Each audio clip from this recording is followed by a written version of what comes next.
আলহামদুলিল্লাহ, আমরা বাচ্চাদের দ্বারাই এই মুহূর্তে শিক্ষকদের মাধ্যমে সকাল 8টা থেকে বহুমুখী আমাদের আজকের ছুটির কার্যক্রম সমাপ্ত হয়েছে। এই মুহূর্তে সবচেয়ে বেশি গুরুত্বপূর্ণ যে বিষয়টি সেটি হলো সংগ্রামপুর আমিনিয়া মাজিদিয়া জামিয়া ফুরকানিয়া বাচ্চাদের ছুটিটাকে কিভাবে সুন্দরভাবে কাটাতে পারে সেদিকে তাকিয়ে আমরা একটা দৈনন্দিন কর্মতালিকা বা কর্মসূচি দিয়েছি।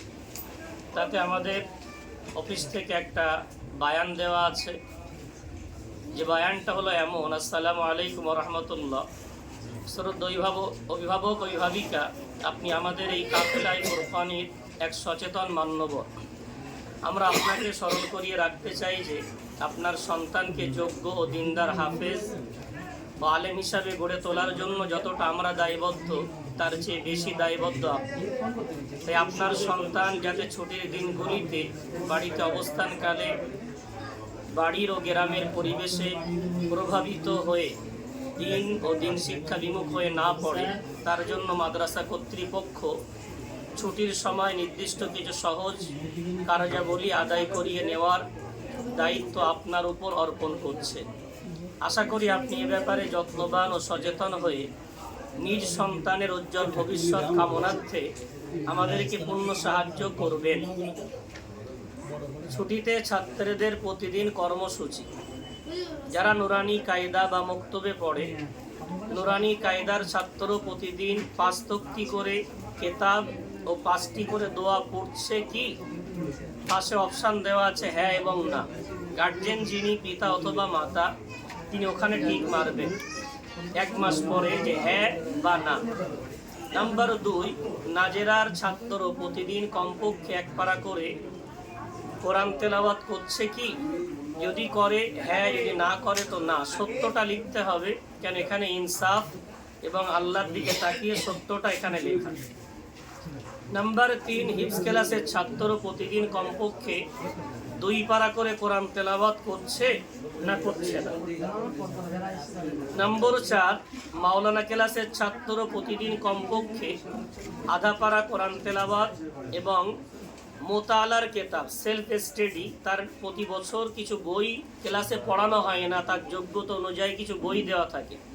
সেই বইটা ছুটির সময় তাদের পড়ার জন্য মাদ্রাসা থেকে দায়িত্ব দিয়ে রেখেছে। সেই বইটা সহ অন্যান্য ইসলামী কেতাব 15 পৃষ্ঠা করে পড়ছে কি? নম্বর 5, সকল ছাত্র সকালে 2 ঘন্টা অনলাইন ক্লাসে অংশগ্রহণ করছে কি? আমরা বলেছি এই 2 ঘন্টাটা মাওলানা ক্লাসের বাচ্চাদের জন্য, আর হিফজের বাচ্চাদের জন্য 3 ঘন্টা, 8টা থেকে 11টা। মাওলানার বাচ্চারা 9টা থেকে 11টা। মসজিদে গিয়ে 5 ওয়াক্ত জামাত সহ নামাজ আদায় করছে কি? সকাল সন্ধ্যার দোয়া পাঠ এবং অন্যকে সালাম প্রদান করছে কি? সুন্নতি পোশাক, যেটা এই সমাজের বড় একটি ইম্পর্টেন্ট বিষয়। বাড়িতে যাওয়ার পর একটা বাচ্চা সুন্নতি পোশাক ত্যাগ করে, এটা শরীয়তের দৃষ্টান্তে মারাত্মক অপরাধ এবং আগামী দিন তার বড় আলেম হওয়ার পিছনে বড় বাধা সৃষ্টিকারী। তাই সুন্নতি পোশাক পরিধান ও সুন্নতি পদ্ধতিতে খাওয়া দাওয়া করছে কি? 9 নম্বর, বড়দের সম্মান, পিতামাতার সেবা এবং ছোটদের স্নেহ করছে কি?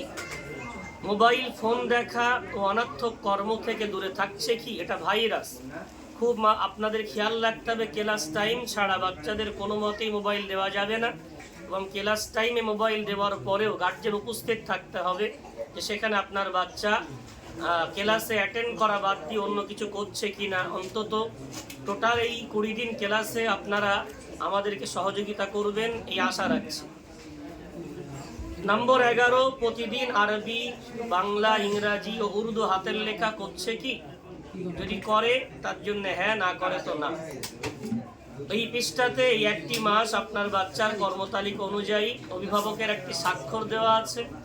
আপনি যে স্বাক্ষরটা করবেন মাদ্রাসায় আসার আগে, রমজান শেষ হওয়ার পরের দিন অথবা তার কোনো একদিন পরে, আপনি যখন সই করবেন ওখানে তারিখটা দেবেন যে কোন তারিখে আপনি সইটা করছেন, এবং তারপর এটা রিসিপ্টটা, এই যে রিসিপ্ট, এটা আপনাকে এই সই করা কাগজটা আপনাকে টিচারকে জমা করতে হবে, ক্লাস টিচার। এটা জমা যদি না করেন তাহলে কিন্তু আপনার বাচ্চা 50 নম্বর পরীক্ষা এটা অনুযায়ী পাবে, আর এটা না জমা করলে 50 নম্বর কাটা যাবে। ওই জন্যে এটা অবশ্যই জমা করতে হবে, হারিয়ে যেন না যায়। কর্মতালিকা রোজা অনুযায়ী তারিখ দিয়ে দেওয়া আছে, এখানে আছে ফজর, জোহর, আসর, মাগরিব, এশা জামাত সহ পড়ছে কিনা টিক মারা, তেলাওয়াত করছে কিনা টিক মারা, অনলাইন ক্লাস হচ্ছে কিনা, বই পাঠ করছে কিনা, রোজা করছে কিনা, এগুলো আপনার কর্মতালিকার একটা শিডিউল সাজানো আছে। এগুলো ভালো করে খেয়াল রাখবেন। প্রত্যেকটা ছাত্রকে আমরা দিয়েছি। কোনো ছাত্র যদি বলে আমি পাইনি, তাহলে এটা তো বিশ্বাস করবেন না। যদিও হারিয়েও ফেলে তো আপনি অবশ্যই রোজার আগে মাদ্রাসা থেকে এসে এটা নিয়ে যাবেন, কেননা এটা কিন্তু আপনার বাচ্চার পরীক্ষার রেজাল্টের 50 নম্বর ডিপেন্ড করছে এর উপরে।